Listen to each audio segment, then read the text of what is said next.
Up with education! Up with education! Down with occupation! Down with occupation! Up with education! Up with education! Down with occupation! Down with occupation!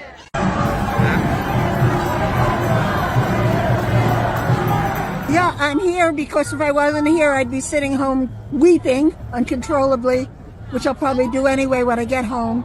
But I'm just so glad that so many people are out today to protest this hideous action on the part of the United States. And it's on top of so many other hideous actions. It's so sickening. We are violating international law. We've done that with Gaza and Palestine, and we're violating it when we just go in and snatch up someone else's president. It's outrageous. I don't know why everyone in this country is totally outraged, and this is with our tax dollars, while people in our country are going without health care now. It's all about oil and colonialism. They kidnapped democratically chosen president of Venezuela and his wife and brought him to New York to try him. Well, that's of course totally not justice. It's illegal. It's what they always do. Like they lynched Gaddafi, for instance, and they were cheering about it. They bombed many locations in Venezuela, from airports to neighborhoods to the presidential palace, and kidnapped President Maduro and his wife Cilia Flores. Now they have arrived already in New York City, and they are being incarcerated unjustly and illegally in a federal prison in Brooklyn. So we, people of the United States, we must stand in firm solidarity, because this is an attack against the people of Venezuela and the people of Latin America, and also the people of our Americas that strive for a better social system, that strive for a system that's anti-fascist and anti-capitalist. But we must defend Venezuela and their sovereignty now more than ever. The information provided by the speaker, presenter on the IDSC platform is for general information purposes only. All information is provided in good faith. However, we make no representation or warranty of any kind, express or implied, regarding the accuracy, adequacy, validity, reliability, availability or completeness of this information. নমস্কার, সুজিত চট্টোপাধ্যায় একটি নতুন পর্ব নিয়ে আপনাদের সামনে হাজির হচ্ছি। বিষয় ভেনেজুয়েলা। আপনারা ইতিমধ্যে খবর পেয়ে গেছেন যে সেই ভেনেজুয়েলার যিনি প্রেসিডেন্ট মারাদো, তাকে সস্ত্রীক তার বাড়ি থেকে কিডন্যাপ করে তুলে নিয়ে এলো ট্রাম্পের ডেল্টা বাহিনী। কারণ হচ্ছে দুটো অভিযোগ তার বিরুদ্ধে। একটা অভিযোগ কি, যে সেখান থেকে তিনি প্রায় 50 লক্ষ লোককে পাঠিয়ে দিয়েছেন আমেরিকায়। তাদের মধ্যে অনেকেই রয়েছেন ভেনেজুয়েলার গুপ্তচর, এবং যারা ক্রিমিনাল জেলে ছিলেন তাদের মুক্তি দেওয়া হয়েছে একটি শর্তে, তারা আমেরিকায় গিয়ে গোয়েন্দাগিরি করবে আমেরিকা, এবং আমেরিকার খবর ভেনেজুয়েলাকে পাঠাবে। সুতরাং এটা তো স্বীকার করে নেওয়া যায় না। আর দ্বিতীয় যে অভিযোগ তার বিরুদ্ধে, সেটা হলো তিনি নাকি মাদক পাচার চক্র আছে ভেনেজুয়েলাতে, সেখানকার একটি গ্রুপের যাকে বলেন আপনি মাস্তান মানে মাফিয়া মাস্তান। সুতরাং তাকে ধরে না নিয়ে এলে পরে এই মাদক কারবারটা আমেরিকায় বন্ধ করা যাবে না। অথচ আমেরিকার যে সমীক্ষা, সরকারি সমীক্ষা, সেখানে বলা হচ্ছে যে না, ভেনেজুয়েলা থেকে কিন্তু বেশি মাদক আসে না, ওটা একটা ট্রানজিট ওয়ে হতে পারে, কিন্তু সেখান থেকে বেশি আসে না, অন্যান্য জায়গা থেকে কিন্তু বেশি আসে। ট্রাম্প নিজেও বলেছেন যে আমেরিকাতে যে মাদক আসছে তার অন্যতম রাস্তা হচ্ছে চীন, পাকিস্তান, আফগানিস্তান এবং অবশ্যই এই ভারত থেকে যাচ্ছে। ভারতের ওপর তো তিনি এমনিতেই খুব হাড়ে চটা হয়ে আছেন। কেন? তিনি বলেছেন রাশিয়া থেকে তেল নেওয়াটা তিনি পছন্দ করছেন না। এটা ভাবে বুঝিয়ে দিয়েছেন যে এটার জন্য ফল ভোগ করতে হবে কিন্তু ভারতকে, এবং সেটা আপনারা দেখেছেন যে শুল্ক টুল্ক বাড়িয়ে একটা বিধিকিচ্ছিরি অবস্থার মধ্যে ভারত পড়ে রয়েছে।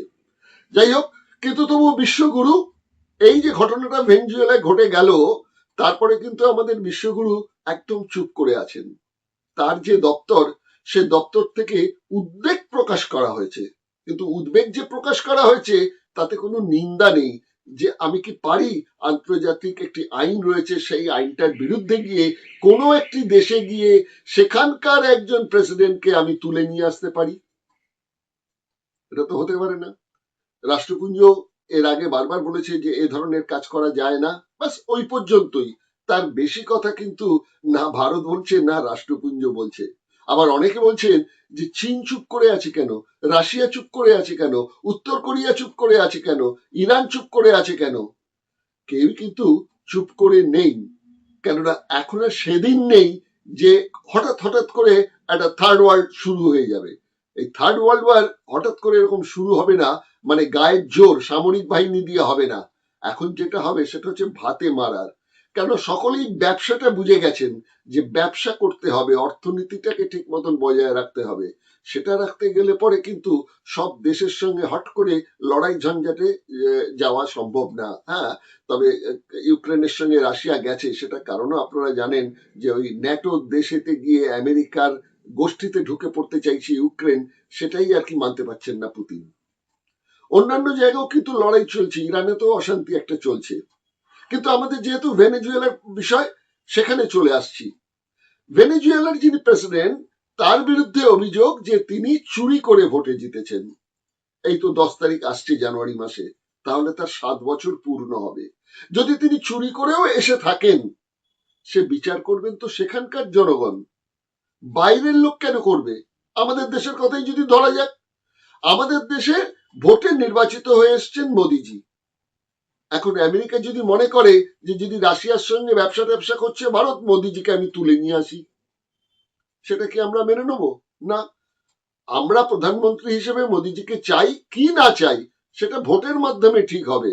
সেই ভোট কতটা সঠিক হবে বেঠিক হবে সে ভারতের জনগণ বুঝবে, তেমনি ভেনেজুয়েলার জনগণ বুঝবে না। আসলে যেটা হলো, অঙ্কটা অনেক বড়। আপনারা জানেন যে নোবেল পাওয়ার জন্য কিন্তু খুব ব্যস্ত ছিলেন আমাদের এই আমেরিকার প্রেসিডেন্ট ট্রাম্প সাহেব, কারণ ওবামা নোবেল পেয়েছেন, তিনি পাবেন না সেটা কি হয়? আপনারা জানেন যে নোবেল নমিনেশন কিন্তু হিটলার পর্যন্ত পেয়েছিলেন, নোবেল কমিটি দিয়েছিল।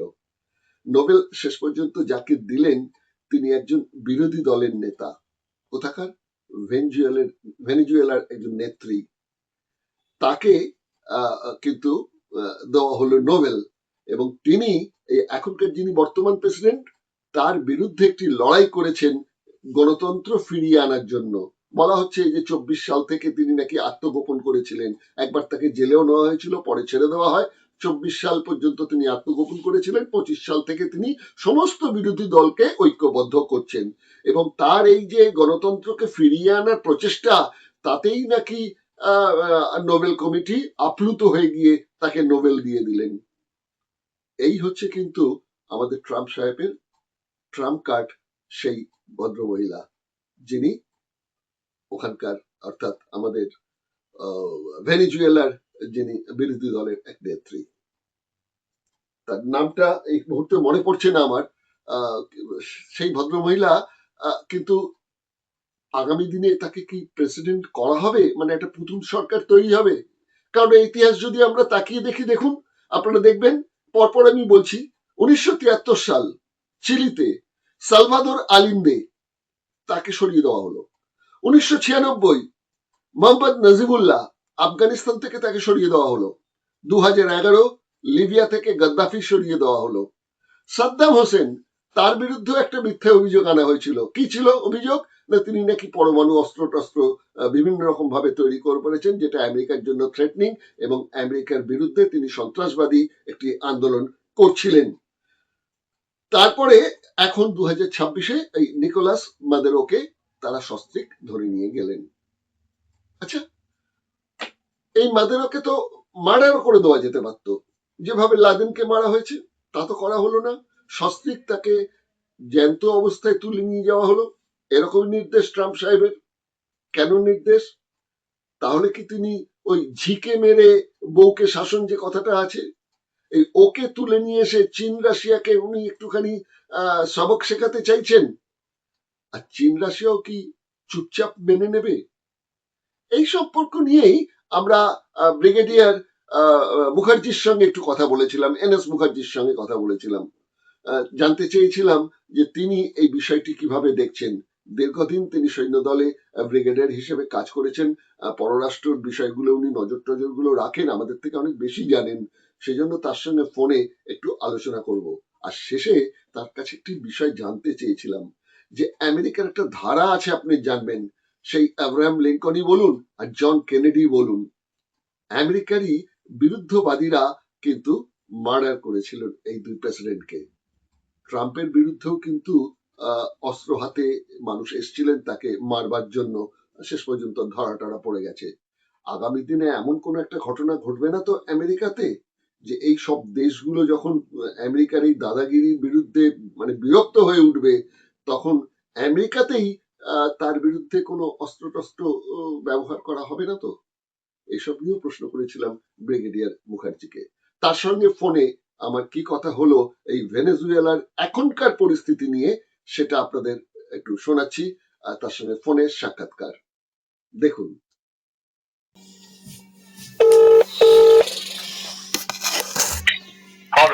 হ্যালো, ব্রিগেডিয়ার মুখার্জি, আমি দিগদর্শন থেকে সুজিত চট্টোপাধ্যায় বলছিলাম।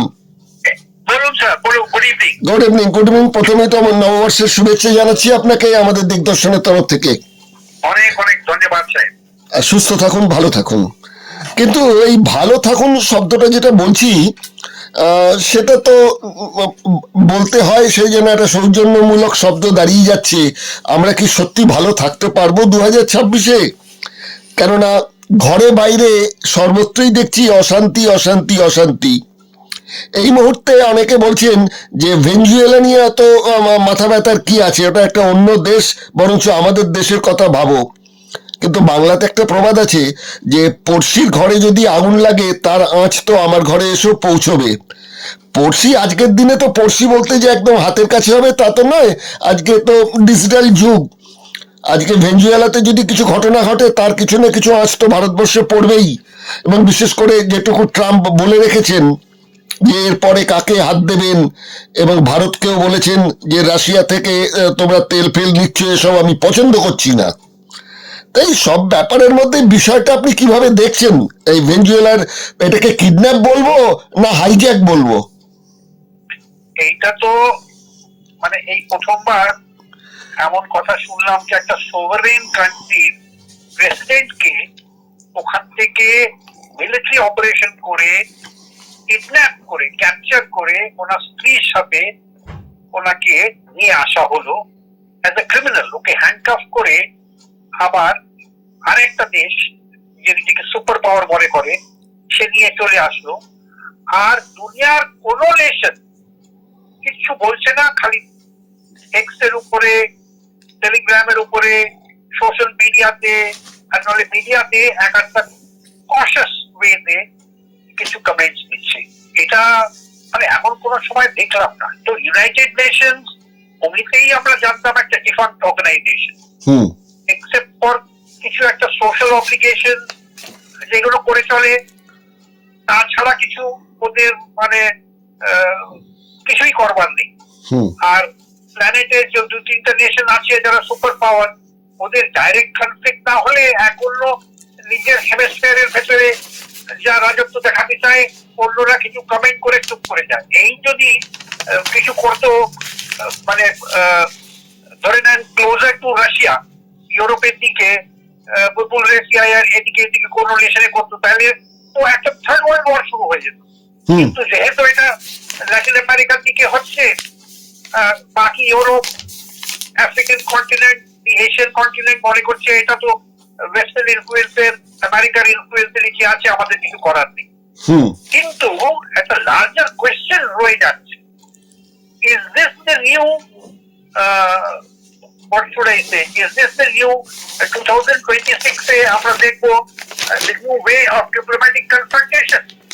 মানে কথাবার্তা হবে না, ইউনাইটেড নেশনসে যাবে না, ডায়লগ হবে না, যে মানে রাজত্ব করতে পারে, যে যার কাছে ক্ষমতা আছে ওই মানে এমনি করে অপারেশন করে চলে যাবে।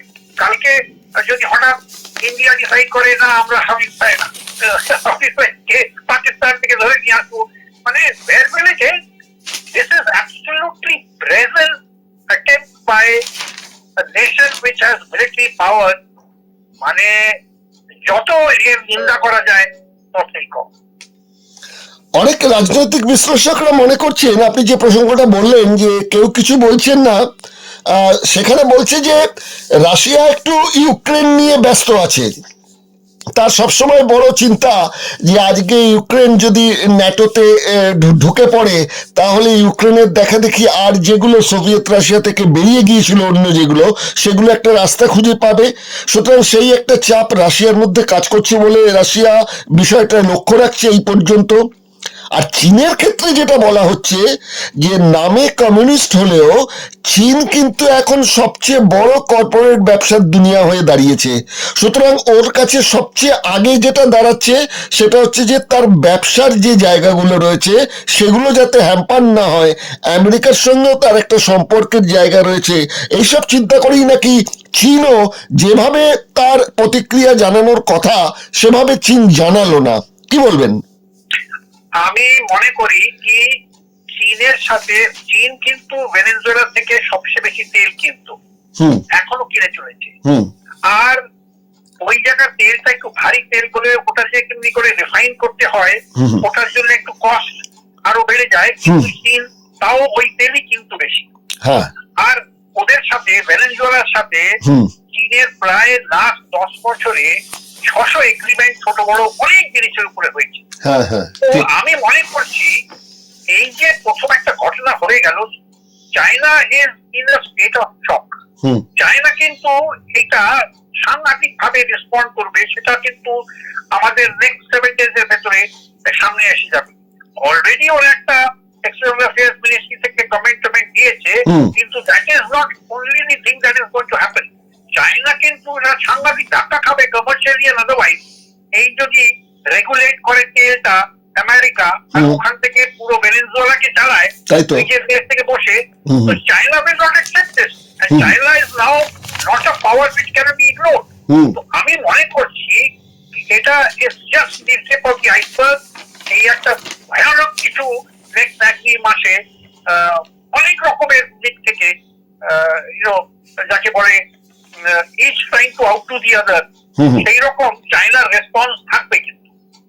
আচ্ছা আচ্ছা, এখন আরেকটা ব্যাপার যেটা আমাদের কাছে মনে হচ্ছে যে আমেরিকা যে দুটি প্রধান কারণ বলছে যে তারা ভেনেজুয়েলাকে কেন আক্রমণ করলো, মানে তাদের নেতাকে কেন তুলে নিয়ে এলো, দুটো কারণের মধ্যে তো একটা কারণ বলছে যে ওখান থেকে উদ্বাস্তুরা প্রচন্ড পরিমাণে এসে ভিড় করছে আমেরিকাতে, এটা তাদের জন্য একটা দায় হয়ে দাঁড়াচ্ছে।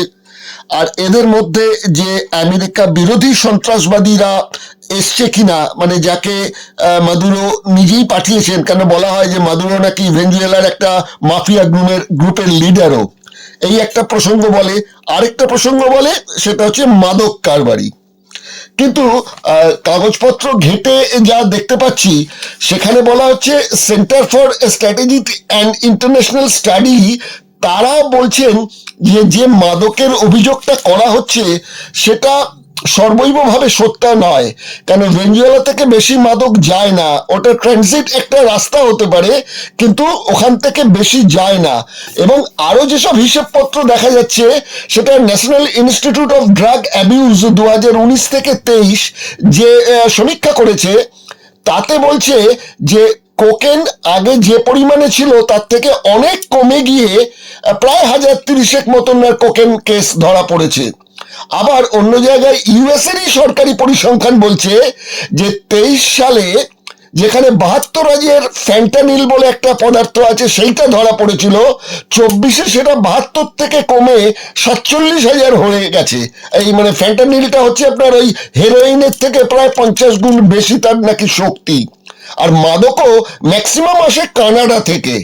আবার যেটা ট্রাম্প বলেছেন যে চীন, আফগানিস্তান, পাকিস্তান এবং ভারত এইসব জায়গা থেকেও নাকি মাদক ঢুকছে আমেরিকাতে। তাহলে ভেনেজুয়েলার ক্ষেত্রে একমাত্র মাদকের ব্যাপারটা এত জরুরি দিয়ে বলা, এটা কি একটা অজুহাত? একদম আপনি ঠিক ধরেছেন জিনিসটাকে। কলম্বিয়া, মেক্সিকো, কানাডা, আবার এখান থেকে আফগানিস্তান, কক্সের বাজার থেকে নিয়ারলি $28 বিলিয়ন এর মেটার মানে মাদকের প্রচার হয়। তো এগুলো তো সব তো আছেই। আর ভেনেজুয়েলাতে এত নেই, সেটা একদম ঠিক, কিন্তু একটা এক্সকিউজ তো চাই। এক্সকিউজটা কি? ভেনেজুয়েলার তেল চাই।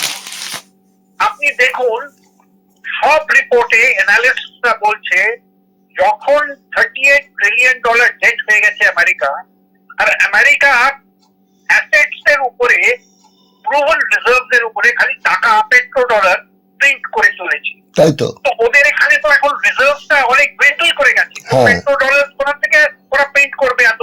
আর ডলারের এত মানে যে ওয়ার্ল্ড ট্রেড ডলারে হয়, সেটাকে উপরে কেমনি করে রাখতে পারবে? এখানে 360 বিলিয়ন ব্যারেল যেখানে প্রুভেন রিজার্ভ আছে, সেটাকে যদি কন্ট্রোল করে, কত কোটি কোটি কোটি কোটি টাকা আবার প্রিন্ট করতে শুরু করবে। ঠিক। এরপর এটা একটা এক্সকিউজ চাই। হ্যাঁ, ওখানে কিছু কার্টেল নিশ্চয়ই আছে। দুজন মানে একটা সোভারেন কান্ট্রির একটা প্রেসিডেন্ট, সে ওখানে প্রিভিয়াস যে ইলেকশন হয়েছিল ওটা ফ্রড কি ওটা মানে সব গোলমাল করে যে প্রেসিডেন্ট হয়ে গেছিল, ওটা অন্য কথা, সেটা ওদের দেশ নিজে দেখবে। আমার কথা হচ্ছে যে কি একটা ডেসপট কি একটা ডিক্টেটরশিপ বলে ডেমোক্রেসি চলাচ্ছে বলে কি একটা সোভারেন নেশনকে দিয়ে ওখান থেকে কিডন্যাপ ক্যাপচার করে নিয়ে আসতে হলো দেশ? এটা কি হতে পারে? তো এইগুলো সব একটা এক্সকিউজ। আপনি একদম ঠিক বলেছেন, অনেক জায়গা থেকে মাদক আর কত রকমের মানে কোকেন, এই অনেক সাবস্টেন্সেস আমেরিকাতে ঢুকছে। আর আমেরিকাতে because of the consumer climate ওখানে অনেক দিন থেকেই ওখানে একটা ফ্লাড হয়ে গেছে, আর ইজি মার্কেট পাওয়া যায়। কিন্তু ট্রাম্প চেষ্টা করছে সেটাকে মানে কিভাবে ওটাকে থামানো যায়। কিন্তু in this particular case that was not the main reason. Main reason ছিল তেল। আর সেটা ওরা বলছে যে কি আমাদের এত ইনভেস্টমেন্ট হয়েছিল, আমাদের পয়সা রিটার্ন আসেনি। সেটা একটা কথা। লাস্ট 10 বছর থেকে বাইডেন অ্যাডমিনিস্ট্রেশন, তার আগেরও অ্যাডমিনিস্ট্রেশন থেকে বলে চলেছে ভেনেজুয়েলাতে আমরা এত আমাদের অয়েল কোম্পানি ইনভেস্ট করেছে, আমরা রিটার্ন পাচ্ছি না, তেল বেশি বের করতে পারছে না, এরা কোথায় প্রচার করছে তেল বুঝে পাচ্ছি না। ইন্ডিয়াও $1 বিলিয়ন আউটস্ট্যান্ডিং মানে পড়ে আছে ভেনেজুয়েলা থেকে, যেটা ওদের প্রাপ্ত, সেটাও এখন তো একদল আছে যারা মনে করছে যে কি এটা খুব ঠিক হয়েছে। আর এই যে গাদা গাদা লোক আমেরিকাতে ঢুকে যাচ্ছে ভেনেজুয়েলা থেকে, ওরা কিন্তু এই বলে ঢুকে যাচ্ছে নাকি ভেনেজুয়েলাতে একটা দারুণ মানে এমন একটা গভর্নমেন্ট চলছে সবাই, কিন্তু ওরা একটা এক্সকিউজ নেয় টু গো টু আমেরিকা, আমাদের অ্যাসাইলাম দাও, আমরা পলিটিক্যাল অ্যাক্টিভিস্ট, ওখানে আমাদের জেলে ফেলে দিচ্ছে, এই একটা এক্সকিউজ করে ওরা ঢুকে যাচ্ছে। এরপর আমার যা মনে হয় এখনো এই যে vice president K supreme court of Venezuela একটা ভাইস প্রেসিডেন্ট কে ইন্টারিম প্রেসিডেন্ট বলে নমিনেট করে দিয়েছে, আর উনি একটা স্টেটমেন্ট দিয়েছেন যে আমাদের তেলে আমরা হাত রাখতে দেব না। উনি এও বলেছেন যদি ভালো করে ট্রাম্প আমার সাথে কথা বলে we are prepared to work with them. কিন্তু শি হ্যাজ ডিমান্ডেড কি একদম এখনই প্রেসিডেন্ট কে আর ওনার স্ত্রীকে এখনই ছাড়া হোক। আমার তো মনে হয় না। আর এখন হঠাৎ আপনারা দেখবেন ওদের যে সেক্রেটারি অফ স্টেট, সে আবার কালকে ট্রাম্পের যে প্রেস বার্তা ছিল তার থেকে একটু পলট হয়ে বলছে যে কি না না আমরা ওটাকে তো দেশটাকে চালাবো না, আমরা ওদের অ্যাডভাইস করবো, আমরা রেগুলেট করতে চেষ্টা করবো তেলের এটা। মানে already they are pulling back, they have understood কি একটা মিলিটারি অপারেশন তো সাকসেসফুল হয়ে গেছে, কিন্তু world opinion has suddenly swung against the American.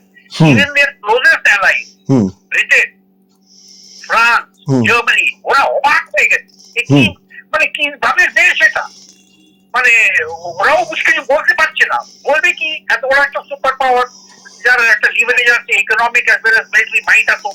এই জন্য এই লোকটা যে কিভাবে কাণ্ড কারখানা করছে সেটা ওরাও কিন্তু অবাক হয়ে দেখছে। আর এইগুলো কিন্তু ফ্রাস্ট্রেশন গুলো ইউনাইটেড নেশনস এর এখন এই যে মানে ডেকেছে সিকিউরিটি কাউন্সিলের মিটিং আর ইউনাইটেড নেশনস এর মিটিং, তাতে অনেকগুলো ভয়েসেস আমরা শুনতে পারবো। দেখি আমেরিকা কি বলে।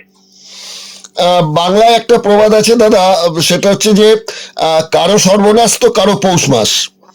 তো ভেনেজুয়েলাতে যে ঘটনা ঘটছে সেখান থেকে বলা হচ্ছে যে ভারতের নাকি বেশ সুবিধে হবে এই তেলের ক্ষেত্রে, কেননা আমেরিকার ওই শুল্ক টুল্ক বসানোর ব্যাপার নিয়ে 2020 পর থেকে নাকি বিষয়টা আটকে ছিল, কেননা ইন্ডিয়া দৈনিক প্রায় 4 লক্ষ ব্যারেলের বেশি তেল আমদানি করতো সেখান থেকে। এবার নাকি একটু সস্তায় আমদানি করার ব্যাপারটা ভারতের নাকি হবে। আপনিও কি সেটা মনে করেন?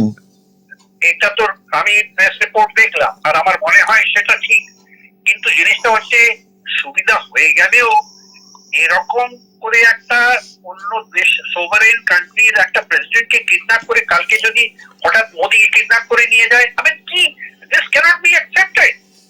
ইকোনমিক একটা অ্যাডভান্টেজ হলে তাতে the facts might be very correct. এটাও তো ঠিক যে আমেরিকা যদি ভারতকে তেলের ব্যাপারে কিছু সাহায্য করতে চায়, তার তো একটা পূর্ব শর্ত থাকবে যে তোমাকে রাশিয়ার সঙ্গে তেলের ব্যবসা বন্ধ করতে হবে, এরকম তো একটা শর্ত দেবে। সেটার একটা দারুণই ট্রিকি সিচুয়েশন। আমরা নিজেকে আমেরিকার যে যেমনি রেসপন্স থাকে, হঠাৎ লো হট লো কোল্ড, আজকে বন্ধুত্ব কালকে ট্যারিফ লাগিয়ে দেওয়া, উই ক্যানট ট্রাস্ট দেম। আর আমাদের Russia has been a friend in need right from the time আমাদের ইন্ডিপেন্ডেন্স থেকে। ইউনাইটেড নেশনস এ সবসময় আমাদের জন্য ওরা ভোট করেছে অন এভরি ইস্যু। Therefore, আমরা কোন মানে এখানে একটা পলিটিক্যাল ডিভিডেন্ড দিতে হবে। আমরা কোন সময় কোন গভর্নমেন্ট এখানে টিকে পারবে না if they suddenly stop buying oil from Russia or bring it down to a trickle. এটা আমাদের as a nation accept করবে না। আমরা কষ্ট সইব, কিন্তু রাশিয়ান তেল আমরা কিনবো, আর সে আমেরিকা বুঝেও গেছে। আপনি দেখুন এখন অব্দি তো ট্রেড এগ্রিমেন্ট সাইন হয়নি, India standing firm and the only country which is standing firm. ওরাও বুঝে গেছে। তো এই জন্য আমরা ওদের হিপোক্রেসিটা কল আউট করছি। ওরা তো গ্যাস দিচ্ছে জার্মানিকে, ওরা তো ন্যাচারাল গ্যাস দিচ্ছে ফ্রান্সকে, মানে সব জায়গায় কিনছে সবাই, তাহলে আমাদের কেন ওরা এ করছে? আপনি আরেকটা কথা বললেন, যেটা হচ্ছে যে ভেনেজুয়েলার যেসব মানুষজন আমেরিকায় যাচ্ছে তারা একটু বেশি রোজগারের জন্য যাচ্ছে, তারা সেরকম কিছু দেশে ক্ষতিগ্রস্ত নয়, কিন্তু আমাদের কাছে যেটুকু হিসাব দেখতে পাচ্ছি যে ওখানে এখন যে নতুন যিনি প্রেসিডেন্ট আসবার পর, মানে 3 বছর হবে, আর এই 16ই জানুয়ারি গেলে বোধহয় তার 7 বছর পূর্ণ হবে। তো তখন বলা হচ্ছে যে মাথা পিছু আয় ওখানে $7 মাত্র, এই নাম্বার 1। আর যেটা বলা হচ্ছে যে ওখানকার যে সেনাবাহিনী, সেই সেনাবাহিনীও মানে দাঁড়িয়ে আছে, সেটা হচ্ছে যে রাশিয়া থেকে প্রায় $100 কোটি ক্ষেপণাস্ত্র, যুদ্ধ বিমান ইত্যাদি ইত্যাদি কিনেছে, কিন্তু যে ধরনের প্র্যাকটিস সেনাবাহিনীর হওয়া উচিত, সে সেনাবাহিনীর বিষয়টা নাকি মরচে পড়ে গেছে। কারণ অভ্যন্তরীণ তাদের ভেতরে যে মানুষের ক্ষোভ দেশের, সেগুলো সামলাতে গিয়ে আর ওই পররাষ্ট্রের বিষয়টা নাকি নজর দিতে পারেনি, এরকম ধরনের কিছু কথা বিভিন্ন রাজনৈতিক বিশ্লেষকরা বলছেন। আপনি কি দেখছেন একজন ব্রিগেডিয়ার হিসেবে? আমি একদম যা বলা হচ্ছে তার সাথে টোটালি ইন এগ্রিমেন্ট। আমি বলি আপনাকে, দেখুন ভেনেজুয়েলাতে কি হয়েছিল, এটা তো একটা কেস স্টাডি হয়ে গেছে।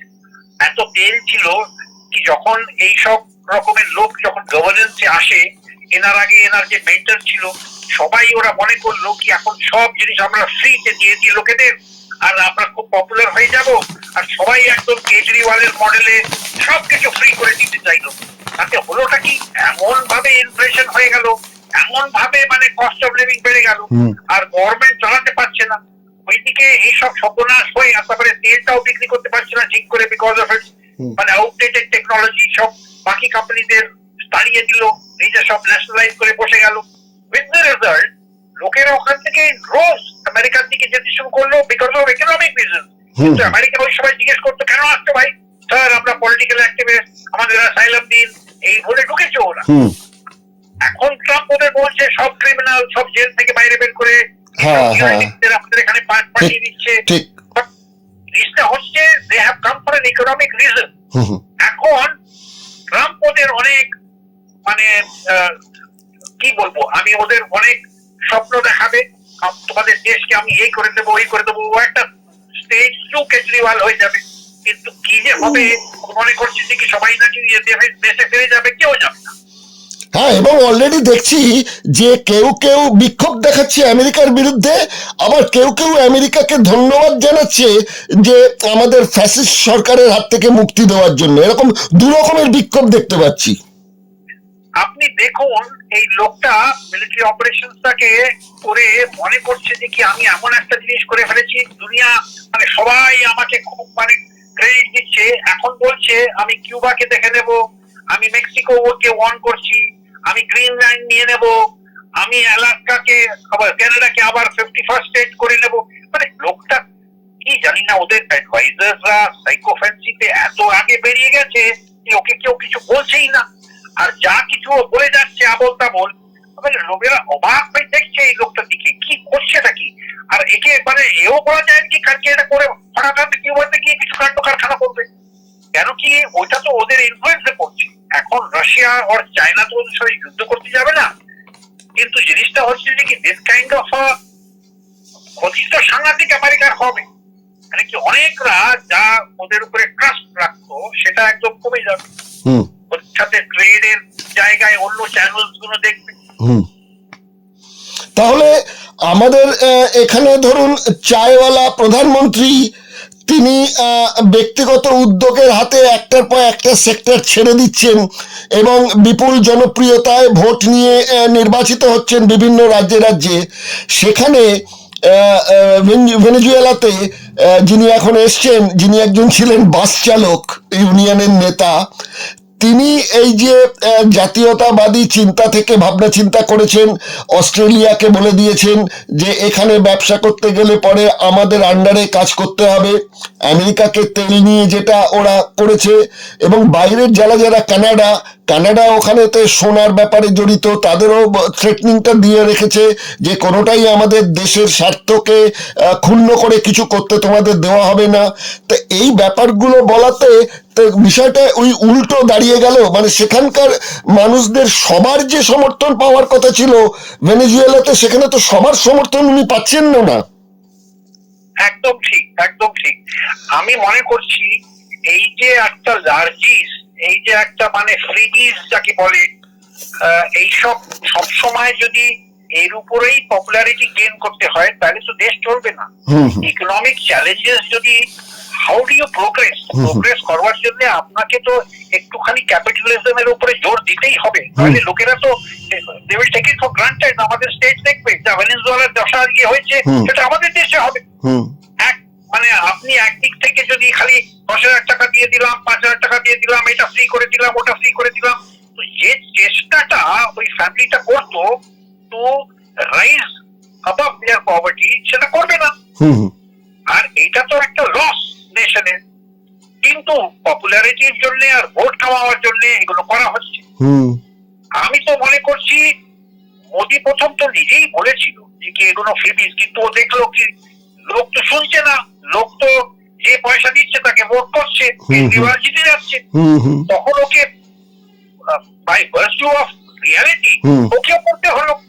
কিন্তু আমার মনে হয় আজকে নলে কালকে, বাবু আমি আপনাকে বলছি, আপনি দেখবেন কেউ পিআইএল করবে, কিছু করবে, একটা লিগ্যাল কিছু একটা পার্লামেন্ট থেকে উঠবে জিনিসটা, আবার সুপ্রিম কোর্ট থেকে উঠবে, একটা নতুন কিন্তু ল পাস হবে, এইসব ফ্রিবিজ চলবে না আমার তো মনে হয়। আর এখন একটা অ্যাওয়ারনেসও এসে গেছে, আর এমন একটা আইন আনা হবে যাতে এইসব ফ্রিবিজের জন্য মানে জাস্টিফিকেশন দিতে হবে, কেন দিচ্ছ, কিসের জন্য দিচ্ছ, এটা অডিট করা হবে। এই ছট করে একটা অ্যানাউন্স করে দিল, এসব হবে না আমার তো মনে হয়। আচ্ছা, দেখো আমাদের সময়সীমা প্রায় শেষ হয়ে এলো।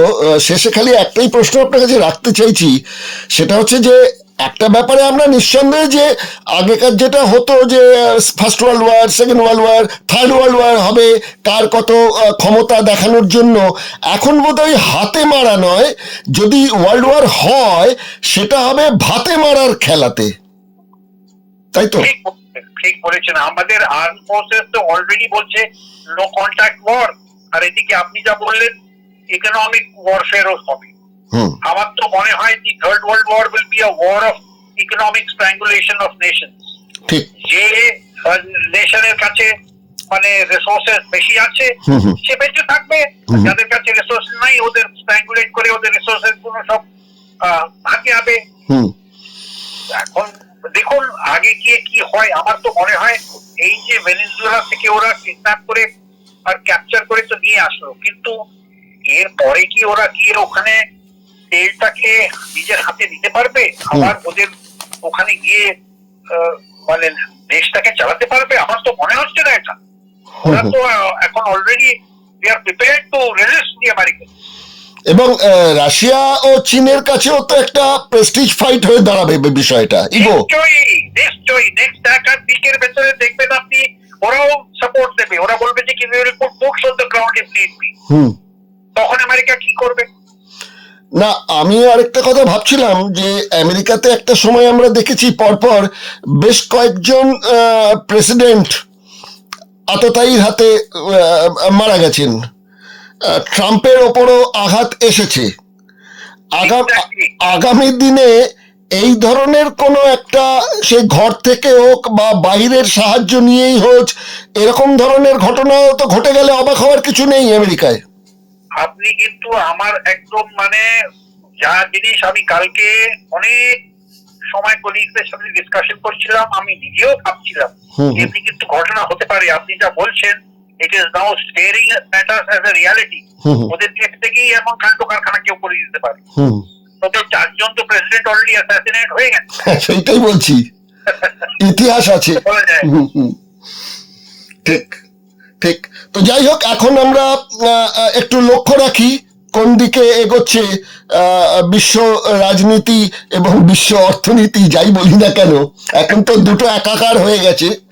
তো যাই হোক, তো সেই অনুযায়ী কিন্তু আমরা আপনার কাছে আবার একটু শরণাপন্ন হব, এর গতিমুখটা ঠিক কোন দিকে যাচ্ছে সেটা একটু দেখে নিয়ে। নিশ্চয়ই নিশ্চয়ই আমি একটু লক্ষ্য রাখবো, তাকে একটুখানি মিনিংফুল ডায়লগ হতে পারে। 100 খুব ভালো থাকবেন। আজকে এখানেই শেষ করছি। Thank you. নমস্কার। নমস্কার।